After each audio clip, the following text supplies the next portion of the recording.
இன்றைக்கி செவ்வாய்க்கிழமை. இன்றைக்கி காலையில் 4:45க்கு ஏந்திரிச்சு ரெடி ஆகிட்டு அதுக்கப்புறம் கீழே வரத்துக்கே மணி 5 o'clock ஆயிடுச்சு. அதுக்கப்புறம் நிலவாசலில் கோலம் போட்டுட்டு அதுக்கப்புறம் துளசி மாடத்துக்கும் இன்னையிலேருந்து கோலம் போட ஸ்டார்ட் பண்ணிட்டேன். எல்லா வேலையும் முடிச்சுட்டு விளக்கெல்லாம் ஏற்றதுக்கு கரெக்டாக 6 மணிக்குள்ளே விளக்கு ஏற்றி முடிச்சாச்சு.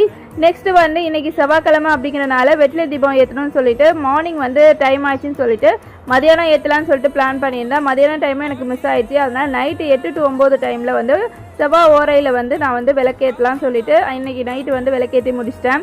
இன்றைக்கி நல்லபடியாக பூஜை பண்ணி முடிச்சிட்டேன். இன்னும் ஒரு நாள் தான் பெண்டிங் இருக்குது. 23rd அன்றைக்கி எலெக்ஷன் வருது. கண்டிப்பாக யாரும் மறக்காமல் ஓட்டு போடுங்க. ஒவ்வொரு ஓட்டும் ரொம்பவே முக்கியம். மறக்காமல் யாருமே மிஸ் பண்ணாமல் ஊருக்கு போகிறவங்க ஊருக்கு போயிட்டு ஓட்டு போட்டு முடிச்சிருங்க. இந்த வருஷம் நல்ல ஒரு தலைவரை தேர்ந்தெடுக்கிறது உங்கள் கையில் தான் இருக்குது.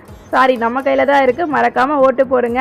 இந்த வருஷம் பார்ப்போம் யார் வரணும்னு சொல்லிட்டு மனசில் நினச்சிருக்கோங்க. அவங்க வந்தாலே ரொம்பவே சந்தோஷம் தான். நெக்ஸ்ட் வீடியோவில் பார்க்கலாம்.